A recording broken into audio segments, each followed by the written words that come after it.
Hello friends, हाय। मेरे सारे senior को मेरा नमस्ते, मेरे कलीग को मेरा हाय, मेरे बेस्ट फ्रेंड लोगों को मेरा हाय। मैं आज 138 नेगोशिएबल इंस्टॉलमेंट एक्ट 1881 के अकॉर्डिंग कुछ डिस्कशन करना चाहता हूँ। मेरे बहुत से फ्रेंड्स हैं जो छोटा मोटा व्यापार करते हैं, कुछ बड़ा व्यापार करते हैं, कुछ के इंडस्ट्रियल है, कुछ कंस्ट्रक्शन का काम करते हैं। मैं उनके साथ कई बार बैठता उठता हूँ तो उनसे मेरा डिस्कशन होता है, तो वो बोलते हैं अरे नहीं, चेक में कुछ भी नहीं होता है, नेगोशिएबल इंस्टॉलमेंट में कुछ भी कोर्ट में एप्लीकेशन फाइल करके रख दो, 5-5 साल 6-6 साल टाइम पीरियड वेस्ट होता रहता है, कुछ भी नहीं होता है। तो मैं उन लोगों से कुछ छोटा सा उनको मैं एक छोटी मोटी बातें जो 138 में होती है मैं उनके बारे में उनको बताना चाहता हूँ।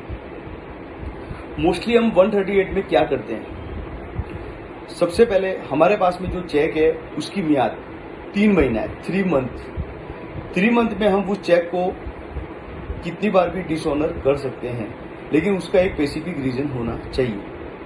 बहुत से लॉयर या बहुत से फ्रेंड लोग आपस में डिस्कशन करते हैं, अरे नहीं नहीं, तूने तो चेक को 2 बार डिसऑनर कर दिया, 3 बार कर दिया, 4 बार कर दिया, तेरा चेक का वैल्यू खत्म हो गया, इसमें 138 एप्लीकेबल नहीं होता है। ये एकदम रॉन्ग, गलत। चेक को आप 3 महीने में कितनी बार भी डिसऑनर करवा सकते हैं। डिसऑनर का रीजन होना चाहिए कि आपने सेकंड बार डिसऑनर किया है, क्या मालूम फर्स्ट बार आपको उसने ऐसा बोला हो कि मैं पेमेंट करता हूं, फिर उसने नहीं किया। रीजन कुछ भी हो सकता है, उसने आपको पेमेंट नहीं किया, या कुछ पेमेंट कर दिया, बाकी का पेमेंट नहीं दिया, तो आप फिर भी चेक डिसऑनर 138 नेगोशिएबल इंस्टॉलमेंट के अकॉर्डिंग एप्लीकेबल होता है। आप बैंक में अपना चेक फॉरवर्ड कीजिए, बैंक आपको 2 या 3 दिन के अंदर एक मेमो देगा। मेमो के अंदर एक रीजन होगा, इनसफिशिएंट बैलेंस या स्टॉप पेमेंट। मोस्टली ये दोनों ही रीजन होते हैं, इनसफिशिएंट बैलेंस या स्टॉप पेमेंट। ये दोनों रीजन के बाद आपके पास जब भी मेमो आएगा, मेमो आने के 30 डेज के अंदर अंदर मेमो की डेट से 30 डेज के अंदर अंदर आपको उसको एक नोटिस फॉरवर्ड करना है। नोटिस में 15 डेज का डिमांडिंग पीरियड होना जरूरी है। नेगोशिएबल इंस्टॉलमेंट एक्ट की सेक्शन 94 के अकॉर्डिंग डिमांडिंग वर्ड होना बहुत जरूरी है। बिना डिमांडिंग के वो वैल्यूएबल नहीं रहेगा। 15 डेज का डिमांडिंग पीरियड रहेगा, टोटल 30 डेज का टाइमिंग रहेगा। डिमांडिंग पीरियड नोटिस भेजने के बाद में अगर वो 2 या 3 दिन में ले लेता है, उसकी लेने की डेट उसने नोटिस ले लिया, आपने नोटिस उसको फॉरवर्ड किया, 15 डेज अपन वेट करेंगे, 15 डेज में वो पेमेंट करता है या नहीं करता है। 15 डेज के बाद में 15 डेज इनिशियल है और 15 डेज आपको और इनिशियल मिलेगा। टोटल 30 डेज वो हो गया और 15 डेज नोटिस का हो गया, टोटल 45 डेज का ये ट्रांजेक्शन रहता है। 45 डेज के बाद में आपको कोर्ट के अंदर एक 138 नेगोशिएबल इंस्टॉलमेंट एक्ट का नियर बाय जो जुरिडिक्शन के अकॉर्डिंग आपका जो कोर्ट बैठता है, जुरिडिक्शन बैंक के अकॉर्डिंग जुरिडिक्शन डिसाइड किया हुआ है, वो डिसाइड में जो भी बैठता है उस जुरिडिक्शन के अकॉर्डिंग आपको कोर्ट के अंदर एक एप्लीकेशन फाइल की जाती है। एप्लीकेशन फाइल होने के बाद कोर्ट उसमें आपसे वेरिफिकेशन मांगेगा, आप वेरिफिकेशन दीजिए। वेरिफिकेशन के बाद में कोर्ट उसमें इशू ऑफ प्रोसेस करेगा, इशू ऑफ प्रोसेस के बाद में समन इशू होगा। कई बार अपन समन उसको रजिस्टर रेडी से समन करते हैं, वो समन रिटर्न आ जाता है, तो आप थ्रू पुलिस स्टेशन कोर्ट से परमिशन लेके फ्रेश समन इशू करवा के भी समन फॉरवर्ड कर सकते हैं। आपको नियर बाय पुलिस स्टेशन को देना है, पुलिस वाला उसको फॉरवर्ड कर देगा। समन इशू होने के बाद में आरोपी जब कोर्ट में आता है तो सबसे पहले वो क्या करता है, वो क्या करेगा, आके कोर्ट में बेल करेगा। बेल होने के बाद में परिवादी को, फिरियादी को, कंप्लेनेंट को कोर्ट के अंदर एक एग्जामिनेशन ऑफ चीफ का एफिडेविट फाइल करना पड़ता है। उस एफिडेविट के बिहाफ के अंदर एक्यूज का लॉयर फिरियादी का, परिवादी का क्रॉस लेता है। क्रॉस होने के बाद में 313 स्टेटमेंट, एक्यूज का 313 सीआरपीसी स्टेटमेंट होता है। स्टेटमेंट के बाद में फाइनल आर्ग्यूमेंट होता है, फाइनल आर्ग्यूमेंट के बाद में जजमेंट होता है। अब 138 में क्या होता है, 138 में 2 साल की सजा है, जितना अमाउंट है उसका डबल है और पेनल्टी भी है, इंटरेस्ट भी है। बहुत से लोग बोलते रहे वेस्ट ऑफ टाइम, कोई वेस्ट ऑफ टाइम नहीं है। इंडिया के अंदर 65% ट्रांजेक्शन चेक से हो रहा है प्रेजेंट डेट के अंदर। अगर आप चेक को वैल्यू नहीं देंगे तो आपका, बहुत से लोग ऐसे ही पैसा खा के चले जाएंगे। मैं दावे के साथ बोल सकता हूं 138 के अंदर 100% पैसा रिकवर होता है, लेकिन आपको उसका ट्रांजेक्शन करना पड़ेगा, कोर्ट के अकॉर्डिंग जाना पड़ेगा, कोर्ट के अंदर एप्लीकेशन फाइल करनी पड़ेगी, उसको फाइट करना पड़ेगा। ये 138 के अंदर एक्यूज का पार्ट है कि वो ये रीजन बताए कि मैंने चेक किस कारण से दिया था।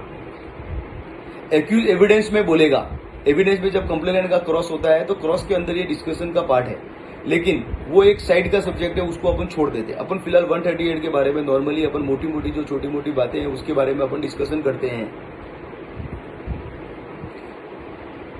जब कोर्ट में बेल एप्लीकेशन उसने फाइल कर दी, बेल कर दिया, बाद में वो कोर्ट में नहीं आता है तो परिवादी क्या कर सकता है, परिवादी कोर्ट के अंदर उसके against 87 section 87 section 88 section 88 89 CrPC के according non available warrant accuse के अगेंस्ट इशू करवा सकता है। वारंट मोस्टली देखने को ये आता है कि मजिस्ट्रेट कोर्ट के अंदर फर्स्ट जो वारंट निकलता है वो अवेलेबल निकलता है। अवेलेबल वारंट का जब रिपोर्ट आता है, रिपोर्ट आने के बाद पुलिस वाला जो भी रिपोर्ट देगा या डायरेक्ट रिटर्न आ गया तो मजिस्ट्रेट उसके बिहाफ के ऊपर नॉन अवेलेबल वारंट इशू करेगा। नॉन अवेलेबल वारंट इशू होने के बाद पुलिस वाला अगर रिपोर्ट फॉरवर्ड करता है कि हमने आरोपी को सर्च किया, आरोपी नहीं मिल रहा है, कोई भी उसने रीजन दे दिया, उसके बाद में आपके पास क्या ऑप्शन रहता है, उसके बाद में सीआरपीसी की सेक्शन 82 प्रोक्लोमेशन अपन एक्यूज के अगेंस्ट निकाल सकते हैं। प्रोक्लोमेशन में क्या रहता है, प्रोक्लोमेशन का एक कॉपी कोर्ट के बाहर लगता है, एक एक्यूज के घर के बाहर लगता है, अगर वो सोसाइटी में रहता है, बिल्डिंग में रहता है तो सोसाइटी के बाहर लगता है, एसीपी डीसीपी के ऑफिस में लगता है। अपने पास ये भी राइट्स है। कई बार ऐसा देखने को मिला है कि अपन चेक का नोटिस तो भेज देते हैं लेकिन कोर्ट में एप्लीकेशन फाइल करने में अपना कुछ डिले हो जाता है। 100 डेज तक डिले अलाउड होता है मतलब मैं कॉन्फिडेंसली नहीं बोल रहा हूं, लेकिन 100 डेज तक ऐसे बहुत सारे सुप्रीम कोर्ट के जजमेंट है कि 100 डेज तक आप डिले कंडोन अलाउड करवा सकते हैं। उसके लिए अपने लिमिटेशन एक्ट की सेक्शन 5 और सीआरपीसी की सेक्शन 473 के अकॉर्डिंग कोर्ट में डिले कंडोन का एप्लीकेशन कर सकते हैं। उसमें आपको स्पेसिफिक रीजन देना पड़ेगा कि डिले होने का मेरा ये कारण है। अगर मजिस्ट्रेट उससे सेटिस्फाई होता है तो वो डिले अलाउड करने के बाद में सेम प्रोसीजर वही रहेगा, कोर्ट में इशू प्रोसेस करेगा, समन इशू करेगा, आरोपी कोर्ट में आएगा, क्रॉस एग्जामिनेशन फाइल होगा, 313 होगा, स्टेटमेंट होगा, स्टेटमेंट के बाद फाइनल आर्गुमेंट होगा और जजमेंट होगा। ये मोटा मोटी एक फॉर्मेट इसका है। अभी बहुत से मैटर में ऐसा सुनने में आया है कि चेक सपोज मानिए कि चेक उसने 2010 में दिया और 2013 में फिरियादी ने, परिवादी ने चेक को कोर्ट में लगाया। वो चेक जो दूसरे ट्रांजेक्शन के लिए दिया हुआ था वो दूसरे ट्रांजेक्शन में उसने उसको यूज कर दिया, तो उसके लिए बहुत सारे जजमेंट है। एज ऑफ इंक, आप सिग्नेचर का वेरीफाई कर सकते हैं। एज ऑफ इंक, ऐसे सुप्रीम कोर्ट के बहुत सारे जजमेंट है। मेरा नेक्स्ट वीडियो बनाऊंगा उसमें मैं जजमेंट को फॉरवर्ड करूंगा। मेरे नोट्स में भी मैं जजमेंट डालूंगा, आप जजमेंट का वेरीफाई कर सकते हैं। एज ऑफ इंक, जो आपने सिग्नेचर किया है वो कब किया है वो एज ऑफ इंक के अकॉर्डिंग मालूम चल सकता है। अगर उसने 2013 में लगाया है और आपने सिग्नेचर 2010 में किया है तो आपका एप्लीकेशन डिसमिस हो सकता है। Hand writing expert, hand writing expert के पास में आपकी एप्लीकेशन, अगर आपका सिग्नेचर नहीं है तो हैंड राइटिंग एक्सपर्ट को आपका एप्लीकेशन फॉरवर्ड होता है। हैंड राइटिंग एक्सपर्ट उसमें रिपोर्ट फॉरवर्ड करता है कि ये सिग्नेचर रॉन्ग है या फॉल्सली सिग्नेचर किया हुआ है। उसके रिपोर्ट के बिहाफ में मजिस्ट्रेट डिसीजन ले सकता है। बहुत से फिरियादी, परिवादी, कंप्लेनेंट ऐसा बोलते हैं कि अरे हमने कोर्ट में एप्लीकेशन तो फाइल कर दिया, लंबा चलता है, ये है वो है। देखो, अगर आपको लगता है कि 138 नेगोशिएबल इंस्टॉलमेंट में जो प्रोसीजर है वो चल रहा है, उसके साथ में आपके पास दूसरा ऑप्शन एक और है। आप पुलिस स्टेशन के अंदर 420 409 आईपीसी के according application file, complaint file कीजिए। कंप्लेंट फाइल करने के बाद में उसके अगेंस्ट एफआईआर बना सकते हैं। अगर पुलिस वाला आपका एफआईआर लेने से मना बोलता है तो कोर्ट के अंदर नियर बाय जो भी कोर्ट है वह 156(3) के अकॉर्डिंग उसके अगेंस्ट आप प्रोसीजर कर सकते हैं। ये भी आपका राइट्स है। स्टॉप पेमेंट के अंदर तो 100% क्रिमिनल ऑफेंस है। अगर स्टॉप पेमेंट अगर रीजन आता है तो वो 100% क्रिमिनल ऑफेंस है। 420 409 एप्लीकेबल उसके ऊपर 100% होता है। मोस्टली पुलिस स्टेशन के अंदर डायरेक्ट एफआईआर लेते हैं। अगर डायरेक्ट एफआईआर नहीं लेंगे तो आप कोर्ट के अंदर 156(3) सीआरपीसी के अकॉर्डिंग एप्लीकेशन फाइल करेंगे तो कोर्ट उसके अगेंस्ट एक्शन लेने के लिए पुलिस स्टेशन को एप्लीकेशन फॉरवर्ड कर सकता है। वो इन्वेस्टिगेशन का पार्ट है। अब बहुत से मेरे फ्रेंड्स लोग हैं, वो मेरे को डिस्कशन करते हैं कि कोई कंपनी हो, कोई पार्टनर हो, कोई पार्टनरशिप फर्म है, कोई कंपनी है, कोई कंस्ट्रक्शन फर्म है। तो सपोज मानिए, मैं आपको एक एग्जांपल देता हूं कि एक कंपनी है, एक कंपनी के अंदर 5 डायरेक्टर है। आप कंपनी का अपन सपोज मानिए नाम लिख देते हैं दीपेंद्र एंड कंपनी में 5 डायरेक्टर है। 5 डायरेक्टर सपोज मानो, first director Dalvir Singh, second director Prinspal Singh Bagga, third director Narendra Singh, fourth director Dipendra Singh. अब ये 4 डायरेक्टर है। लेकिन मोस्टली लोग क्या करते हैं, जब नोटिस फॉरवर्ड करते हैं, वो 4 डायरेक्टर को तो करेंगे, director number 1, director number 2, director number 3, director number 4, लेकिन कंपनी को नोटिस नहीं भेजते। ये एविडेंस में सबसे लूज पॉइंट है। ये परिवादी कंप्लेंट के लिए सबसे लूज पॉइंट है। कंपनी को भी पार्टी बनाना कंपलसरी है, कंपनी को पार्टी बनाना चाहिए, 100% बनाना चाहिए। नोटिस इशू होगा दीपेंद्र एंड कंपनी, दलवीर सिंह, प्रिंसपाल सिंह बग्गा, नरेंद्र सिंह और दीपेंद्र सिंह, 5 लोगों को नोटिस फॉरवर्ड होगा। कंपनी को भी नोटिस फॉरवर्ड करना जरूरी है। लेकिन कोई पार्टनरशिप फर्म है, सपोज मानो उसमें 2 या 4 पार्टनर है, अपन को उसके बारे में मालूम नहीं है और अपन ने व्यवहार एक पार्टनर के साथ में किया है, लेकिन उसने फर्म का चेक अपन को इशू करके दे दिया है, लेकिन अपन को इस चीज के बारे में नॉलेज नहीं है। तब जब एविडेंस का पार्ट आएगा, जब ऑपोजिट पार्टी का लॉयर जब आपसे क्रॉस करेगा, तो आप उसको बोल सकते हैं कि मेरे को इसके बारे में मालूम नहीं था, मालूमात होती तो मैं सारे पार्टनर को या पार्टनरशिप फर्म को भी नोटिस इशू करता, मेरे को इसके बारे में कोई नॉलेज नहीं था। तो उसमें कोई टेंशन वाली बात नहीं है, डरने वाली बात नहीं है। बहुत से मेरे छोटे मोटे व्यापारी लोग हैं, वो बोलते हैं कि अरे यार कोई आ गया, हमने उसको पैसा दे दिया, तो कोई बोलता है मनी लैंडिंग का लाइसेंस होना जरूरी है। नहीं बॉस, मनी लैंडिंग का लाइसेंस की कोई रिक्वायरमेंट नहीं। अगर आप करोड़ों में व्यापार करते हैं, 100 लोगों को आपने पैसा दिया हुआ है और 100 लोग कोर्ट के अंदर आपके अगेंस्ट केस कर रहे हैं कि हमने इंटरेस्ट पे पैसा लिया, तो मनी लैंडिंग का लाइसेंस कंपलसरी है। आपने 1 या 2 लोगों को पैसा दिया, उसके लिए मनी लैंडिंग के लाइसेंस की कोई रिक्वायरमेंट नहीं है। आप कोई इंटरेस्ट का बिजनेस नहीं कर रहे हैं, मनी लैंडिंग के लाइसेंस की आपको कोई रिक्वायरमेंट नहीं है। लेकिन जब आप छोटा मोटा जो व्यापार करते हैं, तो अपने बही खाते, अपना बैलेंस शीट, अपना प्रॉफिट एंड लॉस और इनकम टैक्स के अंदर वो पैसों का मेंशन कीजिए। वो एविडेंस का पार्ट है।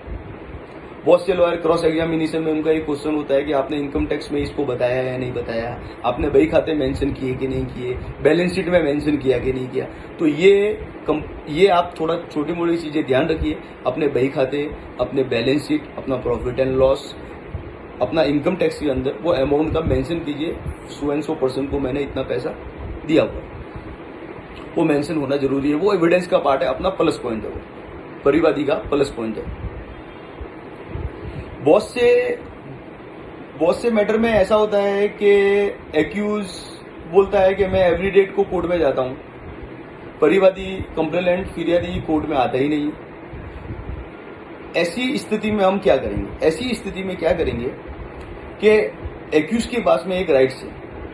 अपने सीआरपीसी में एक सेक्शन बनी हुई है 256 अंडर सेक्शन 256 सीआरपीसी के अकॉर्डिंग कोर्ट के अंदर एक एप्लीकेशन फाइल करेगा।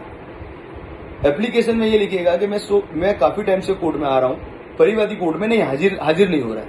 तो मजिस्ट्रेट चाहे तो उस एप्लीकेशन को डिसमिस कर सकता है। कौन सी? 138 की एप्लीकेशन को, आपकी एप्लीकेशन को नहीं, 138 की एप्लीकेशन को वो डिसमिस कर सकता है।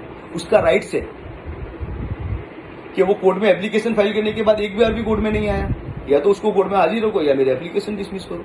तो कोर्ट उस एप्लीकेशन को डिसमिस कर सकता है।